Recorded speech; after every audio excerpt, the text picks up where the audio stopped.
जी भाईजान, कल हमारी डिस्कशन चल रही थी किसके ऊपर? इंटरेस्ट रेट के ऊपर।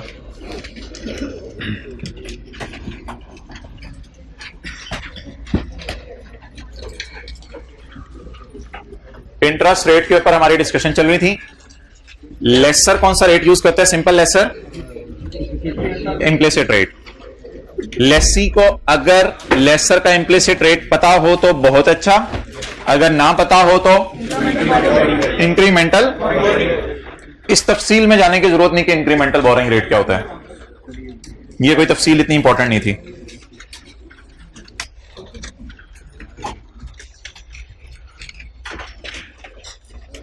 ये बात फिर कभी क्लासों में अप्लाई होगी। डीलर या मैन्युफैक्चरर लेसर रेट यूज करते हैं हायर ऑफ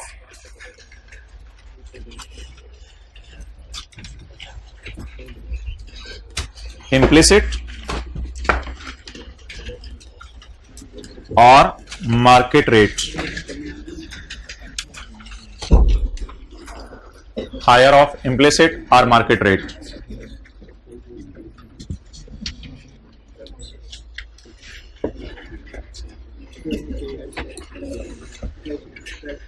हाँ, मेरे ख्याल से सही है। इंटरेस्ट रेट की डिस्कशन मुकम्मल होगी हमारी, और कोई चीज में ऐड नहीं होगी। अब तस्वीर खींचना चाहते हैं तो आप मेरे बगैर तस्वीर खींच सकते हैं। तो अच्छा, ये ना इंटरेस्ट रेट्स क्या होते हैं, किस तरह कैलकुलेट होते हैं, पीछे क्या वजह होती है, मार्केट रेट और इम्प्लिसिट रेट में क्यों फर्क होता है, ये सारी ना सीए फाइनल की चीजें हैं। ये सारी आपके स्कोप की नहीं है, लेकिन कम से कम ना आपको लफ्ज याद होने चाहिए। तो वो लफ्ज जरा मुझे याद करवा दें दोबारा। सिंपल लेसर कौन सा रेट यूज करते हैं? Implicit rate. ये इसका टी और ई पता नहीं कहां उड़ गया था। इम्प्लिसिट रेट यूज करता है। लेसी क्या यूज करता है? अब इम्प्लिसिट रेट लेसर वाला यूज करता है, अगर ना पता हो तो इंक्रीमेंटल बोरोइंग रेट। और डीलर और manufacturer lessor higher of implicit rate और मार्केट रेट। कभी सवालों में डिफरेंट रेट आए तो इंशाल्लाह उन दोनों में से हम हायर उठा लेंगे, लेकिन ये सिर्फ किस केस में? अच्छा, एक चीज ना भाई क्या टेस्ट कर रहे हैं अजीब तरीकों से मुख्तलिफ टॉपिक्स में, वो चीज बच्चे कंफ्यूज कर जाते हैं। मेरे ख्याल से वो मसले वाली बात नहीं है। अब पेपर में सवाल आएगा सिंपल लेसर का, आएगा मार्केट रेट दे देगा और इम्प्लिसिट रेट भी दे देगा। अब मार्केट रेट को इग्नोर कर दीजिएगा क्योंकि सर ने बताया था इम्प्लिसिट रेट है, बस खत्म बात। तो असूल ये याद रखें कि कौन से रेट यूज करने हैं। अब इनके अलावा अगर पेपर में कोई रेट दे दे, वो परेशान करने के लिए दे रहा हूं। हाँ, अगर डीलर मैन्युफैक्चरर लेसर का सवाल है, सिंपल लेसर का सवाल ना है। सिंपल लेसर कौन था? बैंक था, लीजिंग कंपनी थी। अगर डीलर मैन्युफैक्चरर लेसर का सवाल है तो क्या करें? डीलर मैन्युफैक्चरर लेसर पेपर में पता कैसे चलता है? दो बातें, या तो लिखा होता है डीलर है या मैन्युफैक्चरर है। अगर ये भी स्किप हो जाए तो अगली बात, उस सवाल में कॉस्ट और सेल प्राइस अलग अलग दी होती है। इसमें कॉस्ट और सेल प्राइस अलग अलग नहीं दी होती थी। इसमें लिखा होता था बैंक ने एसेट परचेज कर लिया, बस। इसमें कॉस्ट और सेल प्राइस अलग अलग दी होती है। यहां से पता चल जाता है किसका सवाल है, बोले डीलर या मैन्युफैक्चरर लेसर का। क्लियर? ओके, ये पहली बात होगी। अगली बात, हाँ ठीक है, आज जो नोट्स निकालें हो गए, ऑन हो रहे? अच्छा ठीक, इधर से नजर आ गया आपको ऑन हो रहे?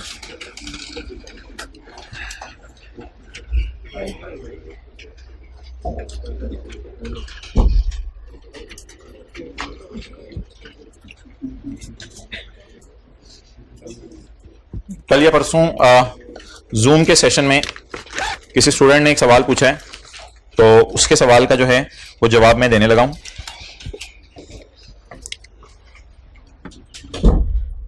डेट और इंस्टॉलमेंट, और ये लीज है लेसर की ऑपरेटिंग लीज। लीज कौन सी है? लेसर की ऑपरेटिंग लीज। फर्ज करें जी प्रोजेक्टर पे मैं पढ़ा नहीं रहा इस वक्त। अच्छा, उधर प्रोजेक्टर भी बंद हो गया, ठीक है, चलो पॉज कर दो फिर। अच्छा जी, तो ये वाला इनको वापस कर दें। तो मोहतरम सवाल ये है, ये वाला भी ऑन करवा दो ना किसी तरह अबू बकर। सवाल ये है कि लेसर कहता है मैं ऑपरेटिंग लीज में एंटर हुआ हूं और 31 दिसंबर 2008 मेरा जीयर एंड है। अभी मैं सवाल नहीं पढ़ा, स्क्रीन ऑन होने दें। और 31 दिसंबर 9 मेरा जीयर एंड है। लेसर कहता है पहले साल का किराया मुझे आने 10,000, दूसरे साल का किराया आने मुझे 8,000, टोटल किराया कितना आने? 18,000। कैलकुलेटर के बगैर जरा बताएं कमाया कितना? कमाया 9,000 किस बेस पे? स्ट्रेट लाइन बेस पे। क्लियर हो गया? तो अभी तक मैं रेंटल इनकम कैसे निकालता था? ये तो आया था ना, रेंटल इनकम हम निकालते थे 18,000 divided by number of periods, divide by number of periods कितने हैं? 2। तो रेंटल इनकम क्या आ गई? 9,000। तो ये तो बिल्कुल आसान बात है, आपसे करते हुए मुझे शर्म आ रही है, तो इसलिए ये करने की जरूरत नहीं थी। अच्छा, तो उस वो ऑनलाइन में किसी ने सवाल ये पूछ लिया था कि आप कह रहे थे कोई वो किसी और तरीके से भी हो सकता है, तो किसी और तरीके से भी हो सकती है ये इनकम। मिसाल के तौर पे सवाल में लिखा हो कि ये ऑर्गेनाइजेशन पहले साल 30 यूनिट बनाएगी और अगले साल ये ऑर्गेनाइजेशन जो है वो 40 यूनिट्स बनाएगी। अब आप मुझे 2008 की और 2009 की इनकम जरा निकालने की कोशिश करवाएं। ये ऑर्गेनाइजेशन पहले साल 30 यूनिट बनाएगी, अगले साल 40 यूनिट बनाएगी। कैलकुलेटर पकड़ें। बिल्कुल बिल्कुल सही, आसान सी कैलकुलेशन है, जल्दी से कर दें। रेंटल इनकम निकाल दें 2008 की और 2009 की। जी 18,000 टोटल मिलने हैं। पहले साल कितने यूनिट बनने हैं? Total units 70। तो पहले साल ज्यादा इनकम बुक कर लो या कम इनकम बुक कर लो। और दोनों सालों में मिलना कितना है? 18,000। दोनों सालों में यूनिट कितने बनेंगे? 70। पहले साल में यूनिट कितने बने? 30 और दूसरे साल में 40। अब स्ट्रेट लाइन बेस पे इनकम रिकॉर्ड करें या यूनिट्स प्रोड्यूस बेस पे? और यूनिट्स प्रोड्यूस बेस आपने जो है डेप्रिसिएशन में निकाला हुआ है, cost divided by total units multiplied by units produced in current year. Clear? जवाब क्या आ गया? उमर भाई को बुलाओ ना।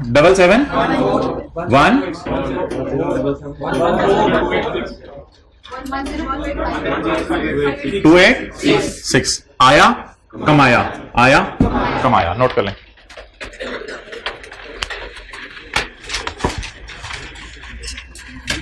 इसका क्वेश्चन मैंने एक बना दिया हुआ है, वो स्क्रीन ऑन नहीं हो रही। आज के नोट्स में क्वेश्चन 1 के नाम से है।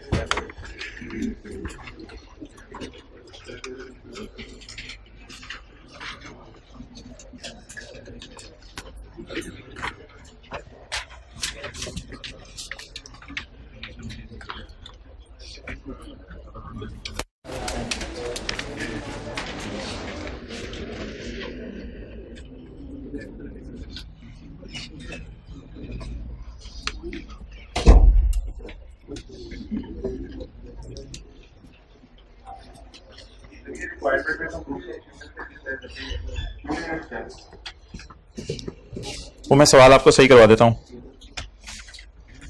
सवाल अभी बनाया था, 2-3 मिनट में वो सवाल सही करा देता हूं।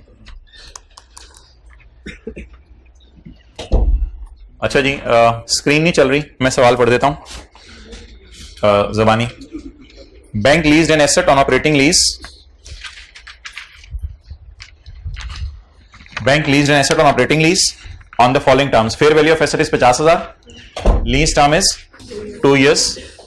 Rental of 10,000 and 8,000 will be paid at end of each year respectively. In first year 30 units will be produced and in second year 40 units will be produced. Economic life of asset is 8 years और Inception date is 1 जनवरी 2008। 1 जनवरी 2008 को lease शुरू हुई है। Prepare journal entries in the books of bank. Q limited गलती से लिखा हुआ है, ऑनलाइन में नोट सही अपलोड होंगे। Prepare journal entries in the books of bank for the year ended 31 December 8। Clear जी? तो एंट्रीज क्या होती हैं ऑपरेटिंग लीज की, किसी को याद हो?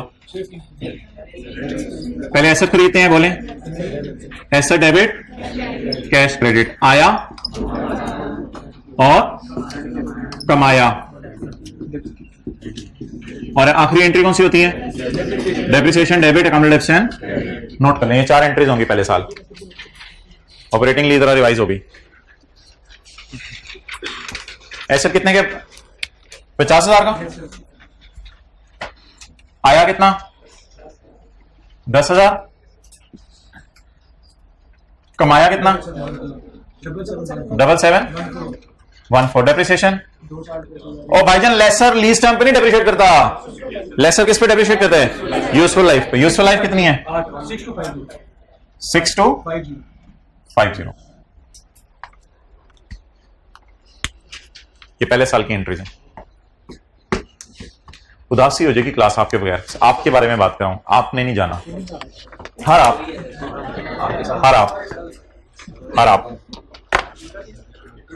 और मैं आपको सच्ची बात बताऊं, ये जो अगली जुमेरात आ रही है ना, ईद के तीसरा दिन, आप दोपहर को किसी को कहेंगे ना ईद मुबारक, को कहेगा चलो भाईजान निकलो इधर से।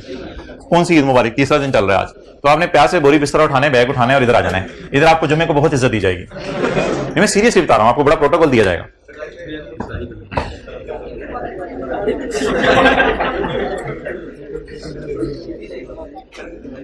वो ईद के बाद 6 रोजे होते हैं, उसमें ईद के दिन नहीं रखना, दूसरे तीसरे दिन रख सकते हैं, लेकिन इकट्ठे रखना जरूरी नहीं है।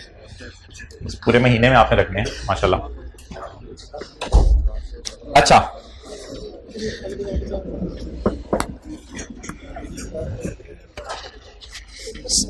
इधर ले आओ कैमरा। तो ये जी सवाल था हमारा, एसेट की फेयर वैल्यू 50,000 थी, 10 और 8,000 कराया आना था, 30 यूनिट्स थे और बैंक की बुक्स में हमने एंट्री करनी थी। ओके जी मोहतरम, अब मैंने डिस्कशन में लिखा हुआ है डिस्क्लोजर ऑफ लेसी और डिस्क्लोजर ऑफ लेसर। लेसी के डिस्क्लोजर और लेसर के डिस्क्लोजर निकालें जी किताब का पेज 42 और 43।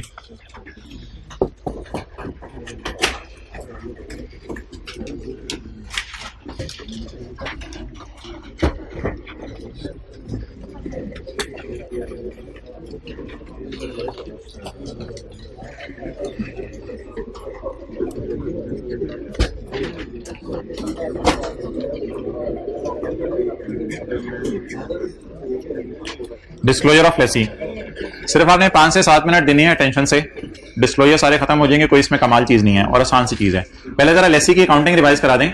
लेसी की जो नॉर्मल अकाउंटिंग होती है, पेज नंबर 42, लेसी की जो नॉर्मल अकाउंटिंग होती है उसमें इंटरेस्ट और डेप्रिसिएशन आ रहा होता है और बैलेंस शीट में राइट ऑफ यूज और लीज लायबिलिटी आ रही होती है।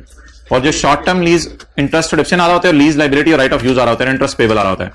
और जो शॉर्ट टर्म लीज और लो वैल्यू एसेट होता है उसमें रेंट एक्सपेंस नजर आ रहा होता है P&L में और बैलेंस शीट में रेंट प्रीपेड या पेबल आ रहा होता है। तो लेसी ने ये इंफॉर्मेशन डिस्क्लोज करनी है अपनी लीजेस के बारे में, जो कि सिंगल नोट बना सकती है पूरा, अगर नोट पूरा नहीं बनाना तो फाइनेंशियल स्टेटमेंट्स में कहीं भी ये डिस्क्लोज कर दें। ताहम lessee need not duplicate the information that is already presented elsewhere.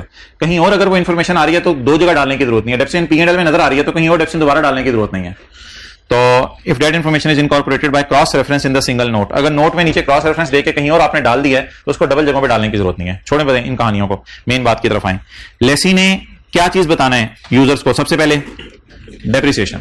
Depreciation कहां बताएगा? डेप्रिसिएशन अलग से नोट बना के बताएगा या P&L में डेप्रिसिएशन नजर आ जाएगी? P&L में नजर आ जाएगी। और लेसी ने क्या बताना है यूजर को? इंटरेस्ट एक्सपेंस बताने, सादा सी बातें। और लेसी ने क्या बताने? शॉर्ट टर्म लीज का एक्सपेंस। बहुत अच्छा भाई ने एक लफ्ज बोला rent expense, I really appreciate.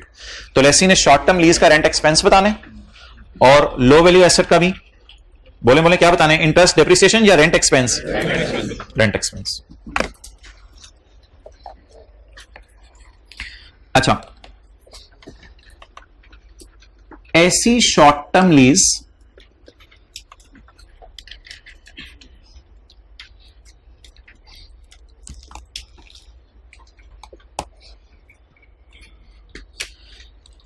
एक ऑर्गेनाइजेशन कहती है जी मेरे ना एडमिन एक्सपेंसेस हैं, एडमिन एक्सपेंसेस, इसमें मेरी ऑर्गेनाइजेशन की सैलरीज आ रही हैं, इसमें जो है वो कोई डेप्रिसिएशंस आ रही हैं, इसमें आ रहा है रेंट एक्सपेंस। क्या आ रहा है जी? Rent expense. किसका? शॉर्ट टर्म लीज का। क्लियर? 10 रुपए, 2 रुपए, 3 रुपए। शॉर्ट टर्म लीज में एक ऐसी लीज है *2 की जो 1 महीने से भी कम की है, इसको कहेंगे शॉर्टिएस्ट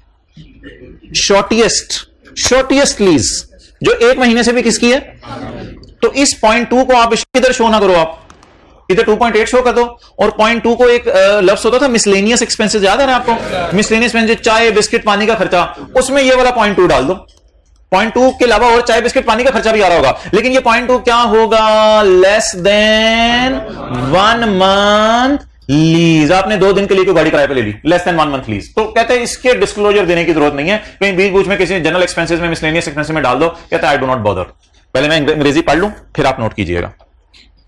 this expense need not include the expense relating to lease with lease term of 1 month और लेस। अगर बहुत ही शॉर्ट लीज है तो कहते हैं मेरी नजर में डिस्क्लोजर की भी जरूरत नहीं है, P&L के मुंह पे शो करें, ना ना ना ना ना ना ना ना, कहीं भी बीच में डाल दें जनरल एक्सपेंसेस के। जनरल एक्सपेंसेस में ये वाला पॉइंट भी आ रहा होगा, शायद कोई बिस्किट चाय पानी का खर्चा भी आ रहा हो कस्टमर्स के लिए, सैटरडे के दिन कोई आ जाए उसको समोसा दे दिया जाए, चलो शाम को खा लेना, किस किस्म के जनरल एक्सपेंसेस जो हल्के फुल्के होते हैं। टिकट कैंसिल हो रही है, जबरदस्त अपॉर्चुनिटी कॉस्ट। अच्छा जी,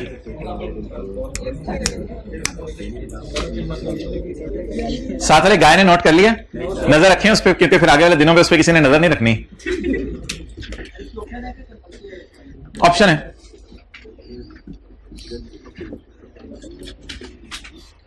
okay guys, let's move next. ये लेक्चर ना हैंड्स फ्री लगा के सुनने हैं, इस तरह की बातें हो रही थी घर वालों को बुरा लग जाए। बच्चे को भेजा तो गाय कह रहे हैं GUI वाला, क्या घर वाले भी यही कहते हैं? कौन कह रहा है ये? अच्छा लइये वाले। कोई नहीं, अगर मैंने ऐसे कर दिया तो पॉज कर लीजिएगा, बैक का बटन दबा के। अच्छा जी, लो वैल्यू एसेट में आ जाए। यार ये भी दही बना रहे बातों की। अच्छा,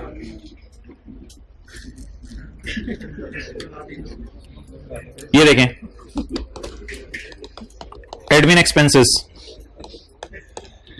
एडमिन एक्सपेंसेस में आपका कोई रेंट आ रहा है 5 रुपए का, और एक एक्सपेंस आ रहा है, रेंट छोड़ें, एडवर्टाइजमेंट। आवाजें आ रही हैं कहीं से। अच्छा, एक आ रहा है आपका rent expense low value asset का। लो वैल्यू एसेट में 4 रुपए आ रहे हैं, इस 4 रुपए में इशारिया 3 रुपए ऐसा लो वैल्यू एसेट है जिसकी शॉर्ट टर्म लीज है।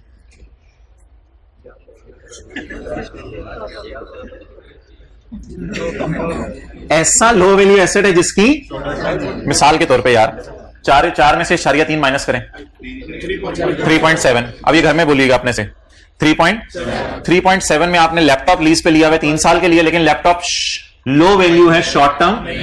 और कोई आपने मोबाइल फोन लिया हुआ है लो वैल्यू, लेकिन 3 महीने के लिए लीज पे लिया हुआ है, तो मोबाइल खुद भी लो वैल्यू, 3 महीने भी शॉर्ट टर्म। तो माय डियर, माय जिगर, माय डियर, क्या लो वैल्यू एसेट में, मैं इस तरह की बातें इसलिए कर रहा हूं, आप घर ना जाओ लेक्चर लेने। अच्छा, तो क्या लो वैल्यू एसेट में शॉर्ट टर्म लीज वाले एसेट भी बड़े हो सकते हैं?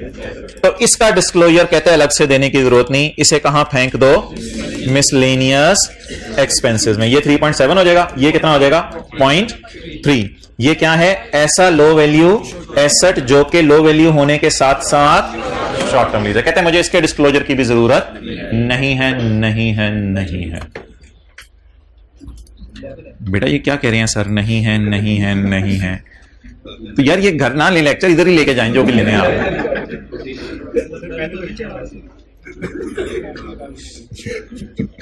तो बात नहीं है, बच्चा ड्रामा देख रहा है। नहीं है, नहीं है। अच्छा जी, ये चलो आप चुप करो ना, इसके सवाल का जवाब देने दो। आपने एक लैपटॉप लिया है 3 साल के लिए लीज पे, लेकिन लैपटॉप आपको पता है लो वैल्यू है, ठीक है, लेकिन शॉर्ट टर्म तो नहीं है ना, 3 साल के लिए, उसको इधर शो कर दें। एक आपने चेयर ली है 3 महीने के लिए लीज पे, वो चेयर लो वैल्यू भी है, शॉर्ट टर्म भी है, तो अब ये इस काबिल भी नहीं कि इसका डिस्क्लोजर दें। इतनी मटेरियल है कि इसको मिसलेनियस एक्सपेंसेस में भी डाल दें, तो लीज बनाने की जरूरत नहीं यूजर को कि हमने ऐसी चीज लीज पे ली हुई है। वो चीज नहीं, वो चीज ही है।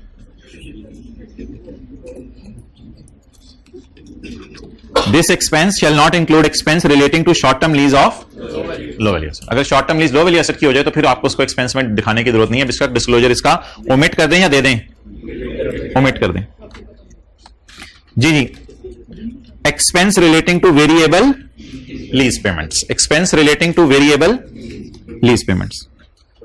ये लीज पेमेंट्स फिक्स होती हैं या वेरिएबल? नहीं नहीं नहीं, ओहो नहीं नहीं, ये नहीं कि 100 रुपए है तो फिक्स है, और फिर 100 रुपए अगले महीने, 90 रुपए अगले महीने, 80 रुपए तो वेरिएबल है। ये वेरिएबल नहीं होती, ये भी फिक्स ही होती है, एग्रीमेंट में शुरू में तय हो जाती है। वेरिएबल लीज में आज आपको पहली दफा बताने लगा हूं वेरिएबल लीज क्या होती है। Variable lease payments, variable lease payments. Lessor ने कहा, लेसी मुझे लगता है तेरे एसेट को नजर लग जानी है। लेसी ने कहा तू फूंक मारी है तूने? लेसर ने कहा नहीं, मुझे लग रहा है नजर लग जानी है। Lessor said to lessee that you will pay me rupees 10,000 if asset chal for more than 13 घंटे। कहते हैं मेरे ख्याल से ये एसेट जो है ना 10-11 घंटे दिन में चला करेगा, इससे ज्यादा ये चलेगा नहीं एसेट। लेकिन अगर आपको 13 घंटे रोजाना आउटपुट दे गया ना, तो कहता है यार फिर मुझे कुछ पैसे दे दिया, क्योंकि फिर मैंने बड़ी कमाल चीज तुझे दी है। तो आप बताएंगे लीज के शुरू होने पे पता है कितने पैसे देने हैं किसने किसको? या डिपेंड करेगा फ्यूचर पे। अगर 13 घंटे से ज्यादा चल गई मशीन और मशीन खराब ना हुई, तो ऐसी सूरत में लेसर लेसी को कहेगा मैंने तुझे कहा था ना कमाल चीज दे रहा हूं तुझे, तो अब मुझे कोई पैसे दे दे इसके 10,000। ये किराया फिर हर साल आप 10,000 लेंगे, और जिस साल 13 घंटे से कम चलेगा, तो ये लीज पेमेंट फिक्स है, हर साल मिलनी है या वेरी करेगी? वेरी करेगी, डिपेंड करेगी उस चीज के ऊपर कैसे इसको लेके चलते हैं। नोट कर लें, ये फिक्स लीज पेमेंट्स हैं, वेरिएबल लीज पेमेंट्स हैं, वेरिएबल लीज पेमेंट्स हैं। ऐसा ऐसा आपको पता चल रहा है दुनिया में क्या हो रहा है, ज्यादा ही ना पता चल जाए। लाहौर की बात नहीं लगी ना अभी तक, थोड़ी थोड़ी किराई कह रहे हैं, लग गई है मुझे।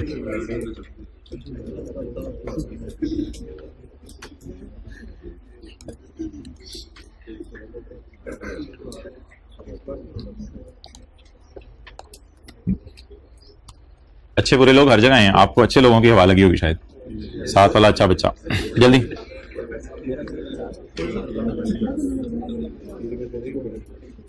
अच्छा एक बार याद रखिएगा, कभी भी अपने आप को साथ वाले से अच्छा ना समझिएगा। पता नहीं उसकी कौन सी नेकी अल्लाह को पसंद आ जाए, आप अपने आप को बुजुर्ग समझते रहें। ओके चलें जी, variable lease payments. Variable lease payments की ना एंट्री होती है एक्सपेंस डेबिट कैश क्रेडिट, यानी लेसी के लिए एंट्री हो जाती है expense debit cash credit. Lessee जितने पैसे उसे देते हैं, इसके सवाल हम करेंगे इंशाल्लाह। वेरिएबल लीज पेमेंट्स, हाँ वही जो वेरिएबल लीज पेमेंट्स का कौन सा पॉइंट है? ई। लेसी को एक और खर्चा पड़ जाता है।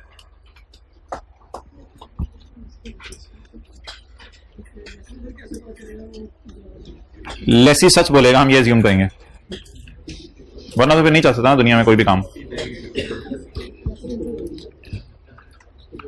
Integrity, the expense relating to variable. और यार ये जो वेरिएबल लीज पेमेंट्स है ना, ये initial measurement of lease liability में नहीं आती। इसका मतलब है पीवी में ये नहीं आएंगी, पीवी ऑफ एलपी में नहीं आएंगी। बस ये जब भी खर्चा आया डज पड़ी तो क्या खर्चा हो जाएगा? Expense debit cash. पीवी में नहीं डालेंगे इनको कि शायद यूनिट्स बन जाएं शायद ना बने, इन चक्रों में नहीं। जैसे यूनिट्स बनेंगे इससे ऊपर तो क्या एंट्री कर दिया करेंगे? Expense debit cash credit. इसकी काउंटिंग आपके सिलेबस में नहीं है। इनकम फ्रॉम सब लीजिंग, लेकिन क्या मतलब होता है बताएं? इनकम फ्रॉम सब लीजिंग, आपने लीज पे लिया और आगे किसी को लीज पे दे दिया। ये डिस्क्लोजर हम इसलिए पढ़े हैं कि आईकेप में अक्सर सवाल आता है बताओ ये डिस्क्लोजर लेसी का या लेसर का है। बस इस तरह के एमसीक्यूज टाइप आ सकते हैं, इसलिए जरा लिस्ट सी जहन में ला रहे हैं। लिस्ट में तो आते हैं डेप्रिसिएशन आने, इंटरेस्ट आने, rent expense, short term lease का आने, rent expense, low value asset का आने, वेरिएबल लीज पेमेंट का एक्सपेंस आने, आगे इनकम फ्रॉम सब लीज आनी है। Total cash flows, total cash flows कौन सा कॉलम होता है? एक्सेलेंट, इंस्टॉलमेंट वाला। इंस्टॉलमेंट वाला टोटल कैश फ्लो होता है और फिर इसको तोड़ा जाता है प्रिंसिपल और इंटरेस्ट में। Additions to right of use, मेरे ख्याल से ये तो पीपीई टाइप नोट में आप बता देते हैं, जो PPE type just like PPE note बनता है IAS 16 उसमें बता देते हैं ओपनिंग, एडिशन, क्लोजिंग। और ये भी पीपीई टाइप नोट में कवर हो जाती हैं चीजें। ये जो पीपीई टाइप नोट बनता है, आरओयू का नोट नहीं बनता, आरओयू का नोट, उसमें ये एच और आई कवर हो जाते हैं। Carrying amount of right of use at end of period by class of underlying asset, यानी कौन कौन से अंडरलाइंग एसेट आपके पास पड़े हुए हैं? अंडरलाइंग नीचे पड़े हुए हैं, नहीं लीज पे लिए हुए हैं। यार ये सारी इंफॉर्मेशन कैसे दें? कहते हैं कोई टेबल बना के दे दो, कहते टेबल बना के दे दो, जैसे मर्जी दे दो, बस दे दो ये information. Unless another format is more appropriate, unless कोई और फॉर्मेट आपका दिल चाहे। मेरे तो मशवरा कहता है टेबल बना के दे दो। The amounts disclose shall include cost that a lessee has included in the carrying amount. Carrying amount में कौन कौन सी कॉस्ट डालता होगा? जरा सोच के बताएं लेसी, कैरिंग अमाउंट में कौन कौन सी कॉस्ट डालता होगा? कैरिंग अमाउंट में पीवी डालता होगा, राइट ऑफ यूज की कॉस्ट में पीवी डालता होगा, इंस्टॉलेशन डालता होगा, इनिशियल डायरेक्ट कॉस्ट डालता होगा। तो कैरिंग अमाउंट में जो जो चीजें डालनी है वो बता दें, लिख लें। IAS 16 में कौन सी चीजें डालते थे कैरिंग अमाउंट में? ट्रांसपोर्टेशन, इंस्टॉलेशन, उसी टाइप की चीजें, जो जो एसेट की कॉस्ट में आप डाल रहे हैं वो बता दें। हाँ, परचेज ऑप्शन की प्राइस भी डालता है, वो सारी चीजें डालता है, वो बिल्कुल आप सही कह रहे हो। ऐसी 2-3 मिसालें दी हैं मैंने कि कैरिंग अमाउंट की में क्या क्या डालता है।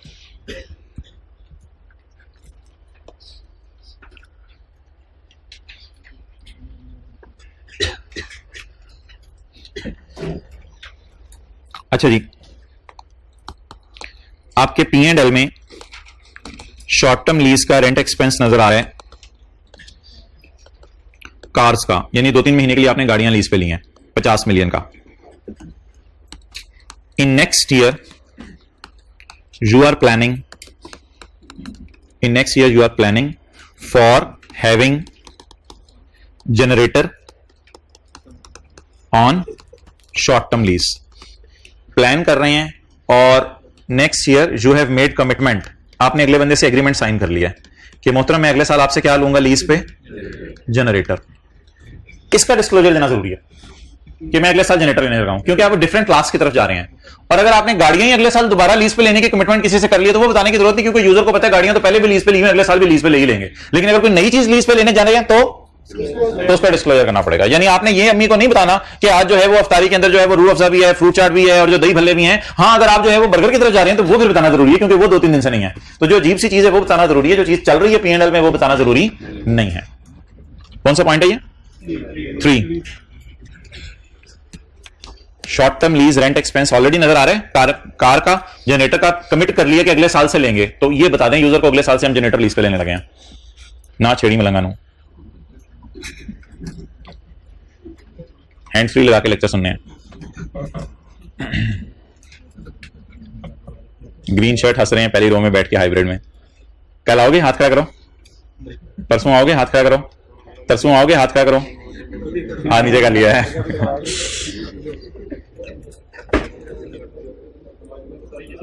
अच्छा, ये थोड़ा सा तैयार रहिएगा, मैं आपको इधर से बैठ के तंग भी करूंगा उधर, यानी कि ऐसी बातें करूंगा जिससे आप थोड़े तंग हो घर में बैठ के. अच्छा, अगर मैंने खड़े हो जाए 2 मिनट के लिए खड़े हो जाएंगे, जबरदस्त यार, ऐसा जज्बा चाहिए. Point 3, LIC shall disclose the amount of its lease commitment. Note नहीं किया? जब बातें सुनने लग जाते हैं ये लोग. मैं समझ रहा हूं मल्टी प्रोसेसिंग कर रहे हैं, अभी भी बातें सुन रहे हैं.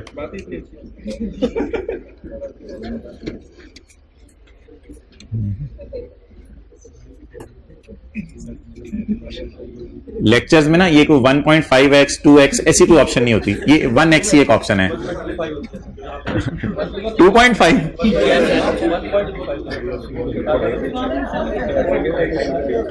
अच्छा. LIC shall disclose the amount of its lease commitments for short-term leases accounted if portfolio of leases to which it is committed is dissimilar to portfolio to which the short-term lease expenses. किसका disclose हुआ है, किसका commitment है? Dissimilar है, similar है, तो फिर disclose कर दें कि अगले साल इंशाल्लाह जनरेटर लेके भी हम लूट मचाने लगे हैं. लूट तो है ही मचने के लिए.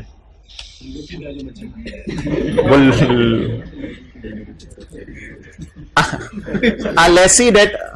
एक दफा ऑनलाइन में किसी का सवाल आ गया था, इतने मिनट इतने सेकंड पे आप क्यों हंसे थे, वजह नहीं पता चली हमें. तो ये भाई ने असल में कहा था वो लुटी क्या जो मचे ना, इस बात पे. अच्छा जी, point 4, LIC that accounts for short term leases, LIC that accounts for or leases of using recognition exemption shall disclose that fact. इसका मतलब है अगर वो चॉइस ऑप्ट कर रहा है तो बताए कि मैं चॉइस ऑप्ट कर रहा हूं, क्योंकि मैंने बताया था ये चॉइस है. अगर आप शॉर्ट टर्म लीज और लो वैल्यू एसेट को रेंट एक्सपेंस में डालना चाहते हैं तो आप बताएं यूजर को कि मैं डालना चाहता था इनको रेंट एक्सपेंस में और मैंने डाल भी दिया रेंट एक्सपेंस में. ये फैक्ट यूजर को बताएं. वैसे तो P&L में देख के नजर भी आ रहा होगा, लेकिन बता भी दें यूजर को कि मैंने सोचा है कि शॉर्ट टर्म लीज और लो वैल्यू एसेट को किसमें डाल दूं, रेंट एक्सपेंस में, क्योंकि पता है आपको शॉर्ट टर्म लीज और लो वैल्यू एसेट चॉइस है, मैंडेटरी नहीं है. अगर आपका दिल चाहे तो उसमें भी प्रिंसिपल इंटरेस्ट का कॉलम बना सकते हैं. आगे, अगर right of use meet the definition of investment property, कैसे? Land and building, land and building rented out. If right of use meet the definition of investment property, LIC shall apply the disclosure requirements in IAS. फिर वो IAS 40 के disclosure requirements लगा दो. Okay. If lessee measures right of use at revalued amount, revaluation की भी इजाजत है. If lessee measures right of use at revalued amount applying IAS 16, तो फिर IAS 16 की disclosure requirements भी बता दो कि रिवैल्यूएशन सरप्लस वगैरह कितना है, वैल्यूअर का नाम क्या है, ये सारी चीजें भी बता दो. और मैच्योरिटी एनालिसिस बनाना होता है. Appropriate number of time bands. हम कौन से टाइम बैंड्स बनाते थे? Less than 1 year, 1 to 2 year, 2 to 3 year. Time band का मतलब क्या होता है? Less than 1 to 2. तो टाइम बैंड्स आप बना दो.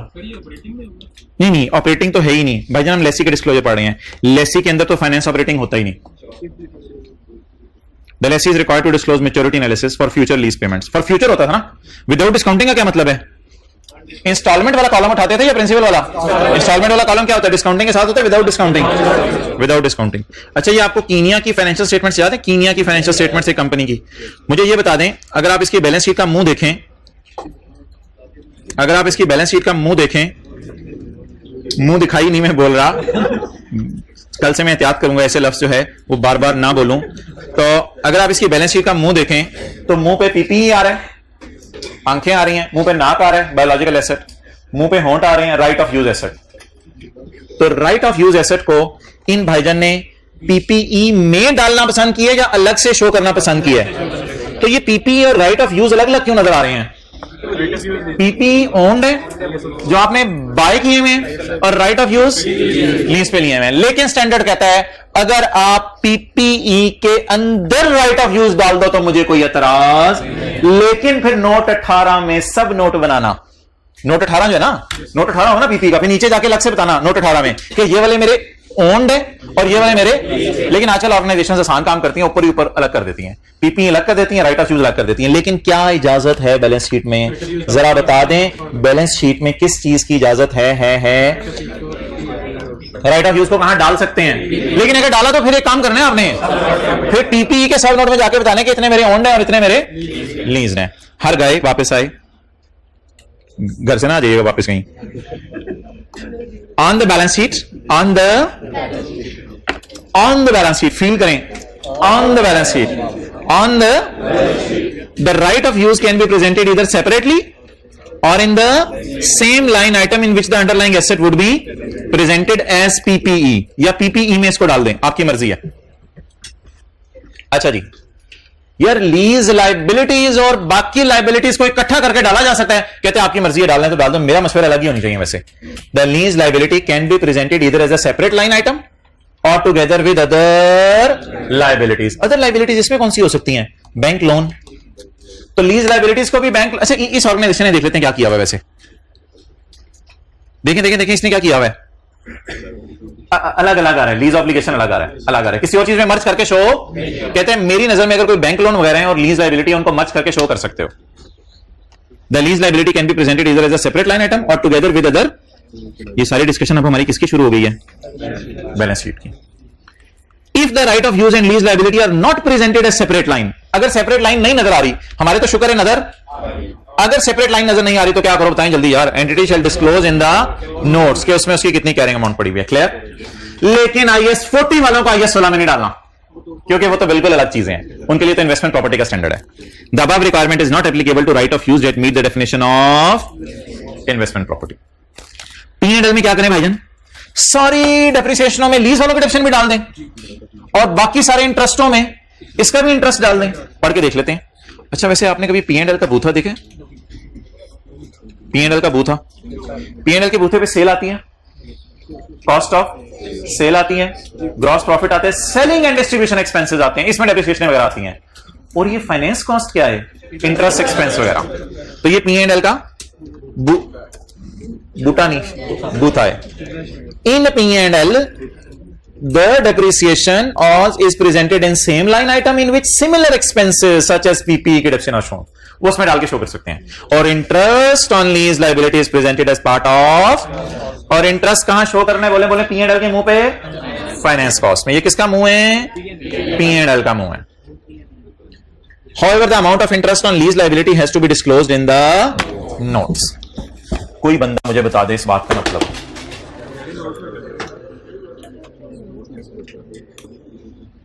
मजे की बात सुने, राइट ऑफ यूज को पीपी में डाला जा सकता है, बिल्कुल, नोट में फिर जाके अलग बता दें। लीज लाइबिलिटी को लोन में डाला जा सकता है, डाल दें, नोट में जाके अलग बता दें। इंटरेस्ट को फाइनेंस कॉस्ट में डाल दें, नोट में जाके अलग बता दें। डेप्रिसिएशन को बाकी डेप्रिसिएशनों में डाल दें, अलग बताने की जरूरत नहीं है, अलग बताने की जरूरत नहीं है, क्योंकि अलग किसके लिए बताना है? सिर्फ However, the amount of interest will be disclosed in the, तो अगर डेप्रिसिएशन बाकी डेप्रिसिएशन में डली हुई है, यानी depreciation on right of use और डेप्रिसिएशन ऑन पीपी इकट्ठी हुई भी है, तो उसको अलग अलग बताने की जरूरत नहीं है। लेकिन वो ऑब्वियसली जब ROU का नोट बनता है ना, तो उसमें वो अलग से नजर आ जाती है, इस वजह से शायद तो कह रहा है, तो वो अलग से नजर वैसे ही आ जानी है। अच्छा, बैलेंस शीट फारिग हो गई, P&L फारिग हो गया। ये क्या है? Cash flow. ये क्या है जी? कौन सी फ्लो?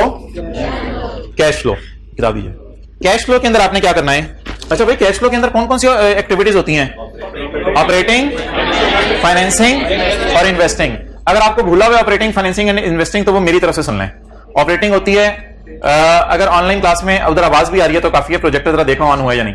अच्छा, तो ऑपरेटिंग एक्टिविटीज कौन सी होती हैं कैश फ्लो में? ऑपरेटिंग एक्टिविटीज होती हैं सेल परचेज बिजनेस की नॉर्मल, और फाइनेंसिंग होती है लोन लेना और कैपिटल इकट्ठा करना, और इन्वेस्टिंग होती है फिक्स्ड एसेट खरीदना। इन्वेस्टिंग होती है फिक्स्ड एसेट खरीदना। अब सवाल यह है कि जिस वक्त हम लेसी की बात करें तो लेसी क्या क्या चीजें शो करेगा इन द कैश फ्लो और कहां कहां शो करेगा? उसके लिए नंबर 1 सबसे पहले नॉर्मल लीज की बात कर लेते हैं, और उसके बाद शॉर्ट टर्म लीज और लो वैल्यू एसेट की बात कर लेते हैं। नॉर्मल लीज के केस में आपने जो प्रिंसिपल पे कर रहे हैं, क्या पे कर रहे हैं? प्रिंसिपल पे कर रहे हैं, वो कुछ नोट करने की जरूरत नहीं यार। जो प्रिंसिपल पे कर रहे हैं वो आपने शो करना है फाइनेंसिंग में। कहां शो करना है? जैसे बैंक लोन पे कर रहे होते हैं तो प्रिंसिपल कहां शो करना है? फाइनेंसिंग में। और इंटरेस्ट जब आप प्रिंसिपल और इंटरेस्ट अलग अलग शो करेंगे तो इंस्टॉलमेंट तो टोटल वैसे ही हो जानी है, और इंटरेस्ट आपने शो करना है या फाइनेंसिंग में या ऑपरेटिंग में, वो आपकी मर्जी है। ये शायद उधर भी यही होता था कैश फ्लो में, या फाइनेंसिंग में या ऑपरेटिंग में। और शॉर्ट टर्म लीज और लो वैल्यू एसेट जो है वो आपने शो करनी है ऑपरेटिंग में, क्योंकि ये बिजनेस का बिल्कुल एक नॉर्मल सा खर्चा है। बिजनेस का नॉर्मल से कुछ नोट करने की जरूरत नहीं है, कुछ नोट करने की जरूरत नहीं है। ये पढ़ लें यहां से। अबू बकर इधर ले आओ, जो मैंने अंडरलाइन किया वो पढ़ना है, बाकी आपने घर जाके पढ़ना भी नहीं, सिर्फ अंडरलाइन किया हुआ पढ़ना है। प्रिंसिपल पोर्शन कहां शो करें? लीज लायबिलिटी का फाइनेंसिंग में। इंटरेस्ट कहां शो करें? ऑपरेटिंग में या कैश फ्लो बनानी मेरा नहीं ख्याल आपको आएगी, आपको बस एमसीक्यू की हद तक ये बात याद होनी चाहिए। और तीसरी बात, शॉर्ट टर्म लीज और लो वैल्यू एसेट वगैरह कहां शो करें? ऑपरेटिंग में। क्लियर? चलो जी, शुक्र है। किसके डिस्क्लोजर खत्म हुए? लेसी के डिस्क्लोजर खत्म हुए। अब भाईजान आज बहुत इंपॉर्टेंट डिस्कशन शुरू होने लगी है। जी जी जी जी,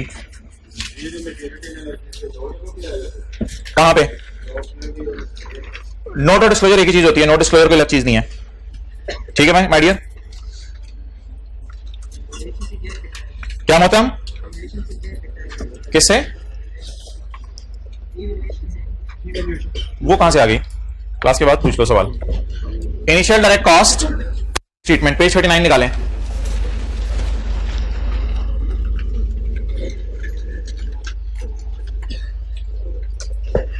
आप बने हैं लेसी। लेसी क्या बने हैं? आपने लेनी है बिल्डिंग लीज पे, आपने लेनी है बिल्डिंग लीज पे। आप सबसे पहले लेसर के पास जाएंगे? नहीं नहीं नहीं नहीं, आप लेसर के पास नहीं जाएंगे।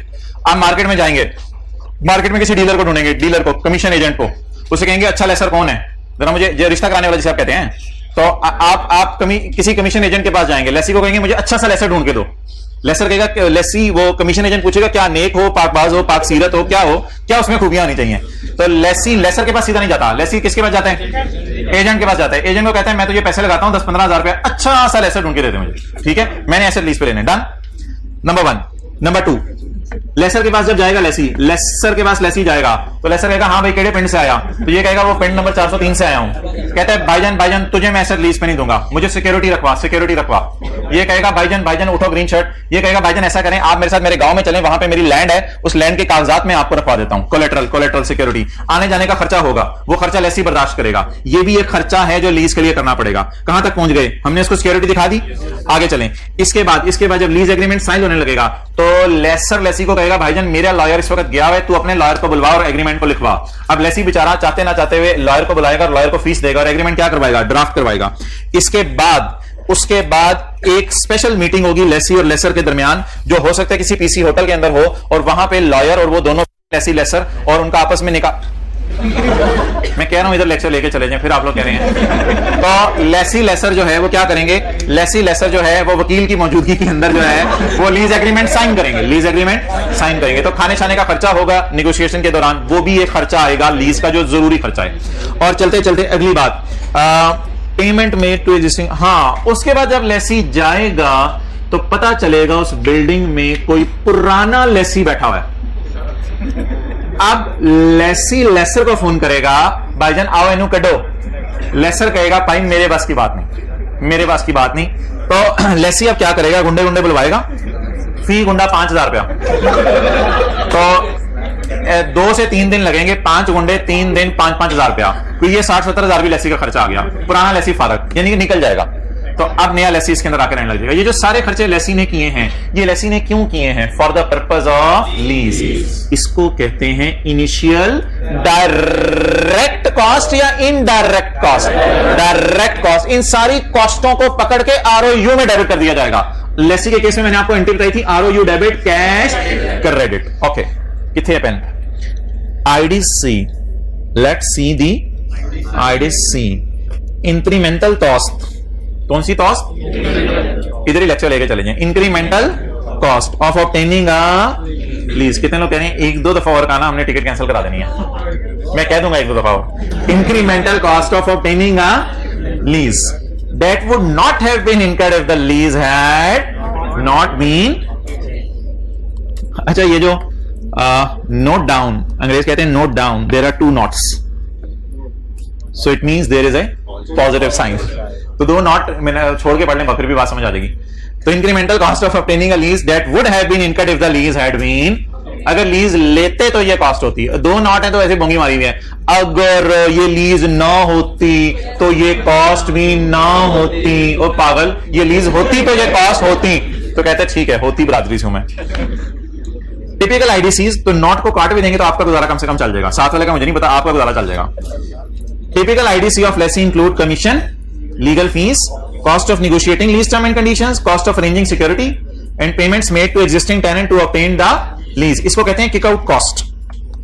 किक आउट कॉस्ट, पुराने लेसी को आप क्या कहें? Kick out. Please get out of this building because I my self is coming. Okay,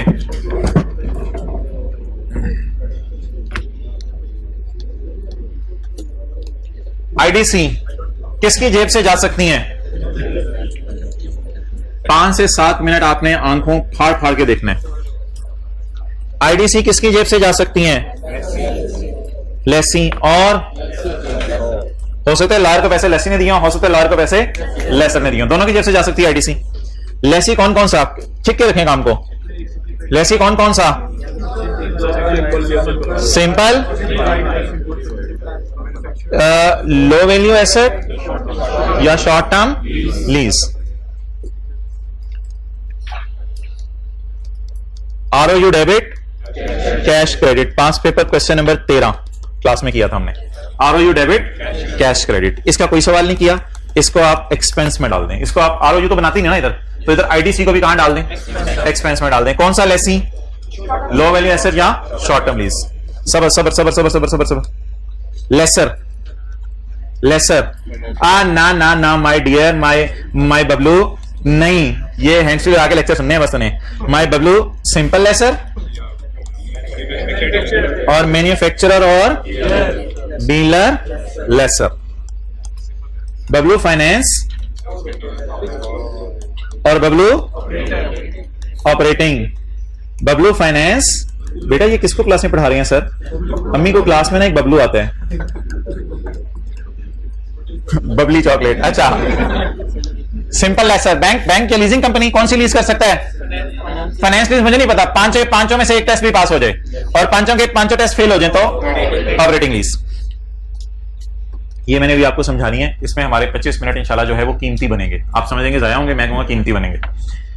operating lease में भाईजान हमने क्वेश्चन नंबर पता नहीं कौन सा किया था, कल ही मैंने क्वेश्चन आपको ढूंढने को कहा था।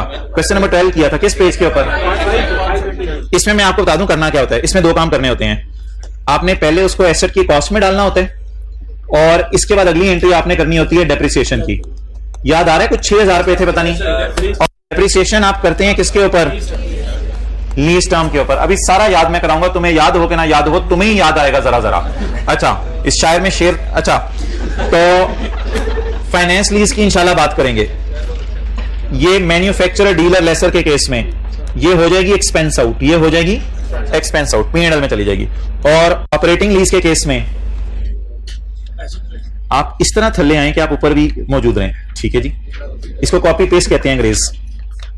Ctrl Z, Ctrl C, Ctrl V, आप इधर तशरीफ लाएं। आपको क्यों बुरा लग रहा है इधर आना? आप खुद ही थले आ जाएं। कंट्रोल भी, आप ऊपर चले जाएं। ठीक है जी। अब हमारा एक कॉन्सेप्ट रह गया सिर्फ, क्या? Finance lease. इसके ऊपर इंशाल्लाह हमने बात करनी है। अब आप हजरात नोट करना शुरू कर दें। पिक्चर ऐसे कैसे आएगी? वो पिक्चर ही क्या जो आ जाए।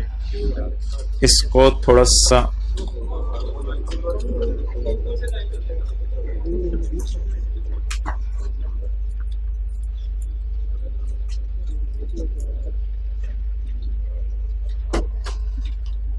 दूर दूर से लोग पिक्चर लेने आ रहे हैं। आप किस इलाके से आए हो पिक्चर लेने? पारा चनाज से पिक्चर लेने आ रहे हैं लोग। चेक करें इस कॉन्सेप्ट का लेवल। ना भाईजान, हॉर्न नहीं काका, हॉर्न नहीं। हर गाय नोट करे। बड़ी आसान आसान सी चीजें इधर ही याद करके जानी है। सादा लेसर क्या करेगा? आरओयू में डालेगा, डेप्रिशिएट करेगा। डेप्रिशिएट तो ऑटोमेटिकली करेगा, वो मैं लिख नहीं रहा। आरओयू में डालेगा सादा लेसी। और लो वैल्यू एसेट और शॉर्ट टर्म लीज वाला किस में डालेगा? एक्सपेंस में डालेगा। आपके दिमाग में ना ये चीजें क्रिस्टल क्लियर होती जा रही हैं। एक दफा रिवाइज करना होता है घर में जाके। अब हम मूव करें किसकी तरफ? लेसर की तरफ।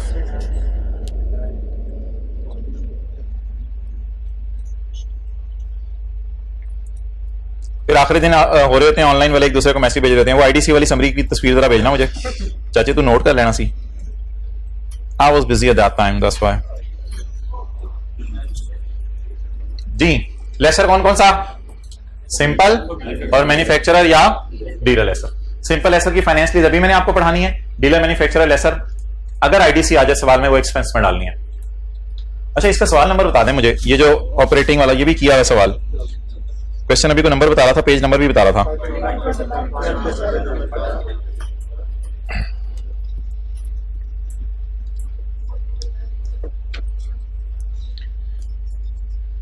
कौन सा इसका है?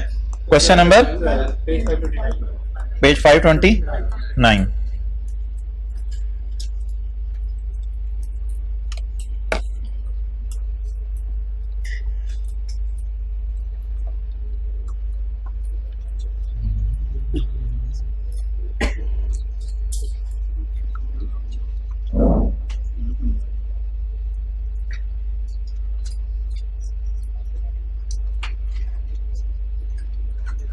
माय डियर, माय प्यारे मेरे भालू, बस कर दो। मैंने तंग तंग नोट किया, आप तो खुला खुला नोट करो।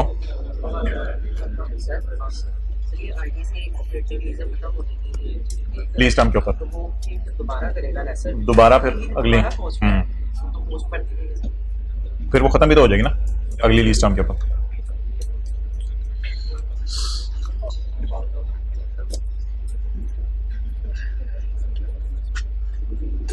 यार एक छोटा सा सवाल आईडीसी का करें, ये इसी पेज 39 पे दिया हुआ है।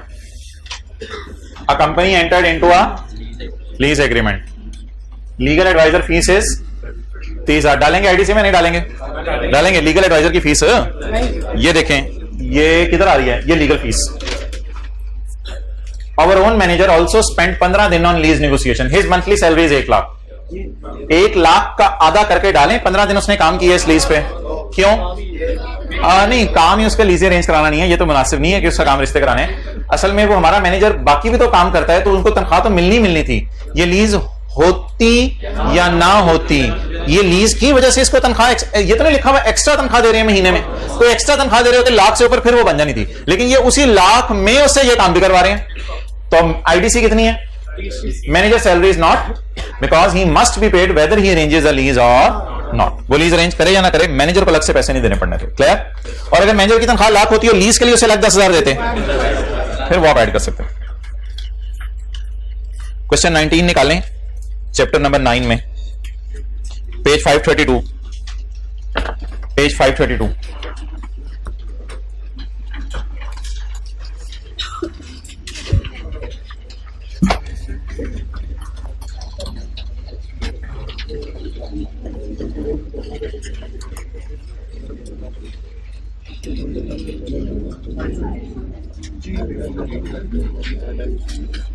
जी भाई, लीज टर्म कितने साल है? लीज कब शुरू हो रही है? जकम जानी 2005 को। अभी उसने पूछना खत्म कब हो रही है लीज। अच्छा, fair value of asset 50,000। IDC cost of, lessor ने अपने लॉयर को कितने पैसे दिए, ये मैंने अभी क्वेश्चन मार्क डाला हुआ था।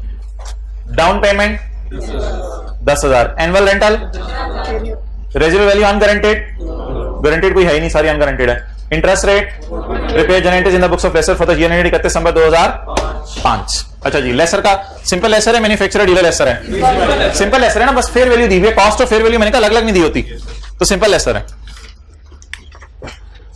जी। सिंपल लेसर का सवाल कहां से शुरू करते हैं, ग्रॉस इन्वेस्टमेंट। क्या करूं, down payment plus rental plus UGRV या down payment plus rental plus purchase option? Purchase option तो है ही नहीं सवाल में। अच्छा ये ना यार, मैंने आपको कहा था इस पे जरा फोकस कर लें। ये लीज पेमेंट प्लस यूजीआरबी असल में फॉर्मूला होता है। लीज पेमेंट, जो लेसी से पैसे लेने हैं वो लीज पेमेंट, और बाकी यूजीआरबी। लीज पेमेंट में 3 चीजें आती हैं, डाउन पेमेंट, रेंटल, जीआरबी आती है। परचेज ऑप्शन तो तब आती है ना जिस वक्त एसेट जो है वो खरीद लेना है, वो तो सवाल में दी नहीं हुई। तो जीआरबी यूजीआरबी सवाल में कब आती है, जब एसेट क्या कर देना है, वापस कर देना है। और परचेज ऑप्शन कब आती है, जब लेसी ने एसेट खरीद लेना है। तो यूजीआरबी से हमें पहले ही पता चल गया, मैंने आपको कहा था जीआरबी यूजीआरबी दी होगी, इस बात का उल्टा मतलब क्या हुआ करेगा, इस बात का ऑब्वियस मतलब ये हुआ करेगा एसेट आपने वापस कर देना है। तो लेसी लेसर को एसेट वापस कर जाएगा और मिस यूज की कंपनसेशन देगा, और फिर लेसर जाके बाजार में एसेट को बेच देगा। अच्छा, डाउन पेमेंट सवाल में नहीं है कितनी, 10,000। Rental 15,000 into 3। जीआरबी 0, यूजीआरबी 2,000, 57,000। ये जीआई आ गए। एनआई का फॉर्मूला देखें आज, PV of LP plus PV of UGRV, PV of LP plus PV of UGRV. यार ये बात ना याद कर लें, इसको जहन से निकालना नहीं कभी। आई रिपीट, मैं दोबारा बताता हूं, परचेज ऑप्शन प्राइस दियो, इसका मतलब है लेसी ने एसेट खरीद लेने, लेसर के पास वापस नहीं आना। और अगर सवाल में जीआरबी यूजीआरबी दियो तो मतलब है लेसी एसेट दे के जाएगा, मिस यूज की कंपनसेशन देगा, और लेसर उसको मिस यूज की कंपनसेशन लेके बाजार में एसेट को क्या कर देगा, बेच देगा। तो जीआरबी यूजीआरबी का इंप्लाइड मतलब क्या होता है कि लेसर के पास एसेट वापस आ जाना है। अच्छा, PV of LP plus PV of UGRV जी। डाउन पेमेंट 10,000, डिस्काउंट करने की जरूरत है या नहीं है, नहीं है। डाउन पेमेंट तो 10,000 एज इट इज आ गई। ये इधर मैं यूजीआरबी को रख रहा हूं, इधर एलपी को रख रहा हूं, लेकिन लेसर दोनों में इंटरेस्टेड होता है। क्यों दोनों में इंटरेस्टेड होता है, क्योंकि लेसर को लेसी से भी पैसे आने हैं, और जब एसेट वापस आ जाएगा तो बाजार से भी पैसे आएंगे।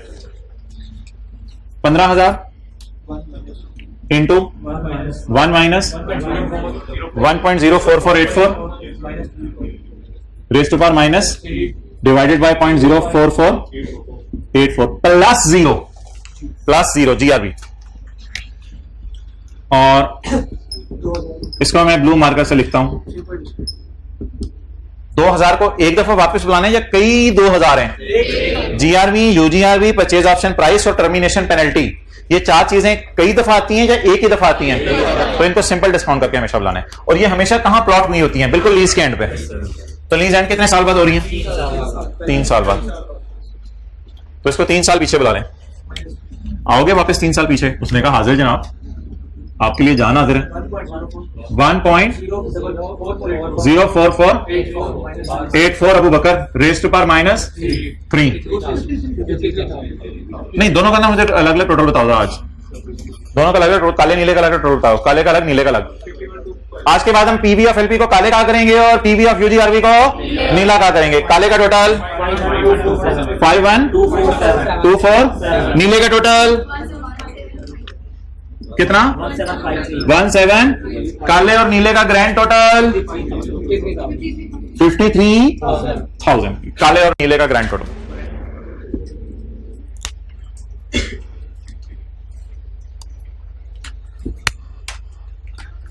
अच्छा यार, मैं आपको ये कहता हूं कि जीआरबी यूजीआरबी लफ्ज जो दिया हो ना, उसको उस कॉन्टेक्स्ट में यूज करें जिस तरह आपको मैंने रिवीजन कराई थी।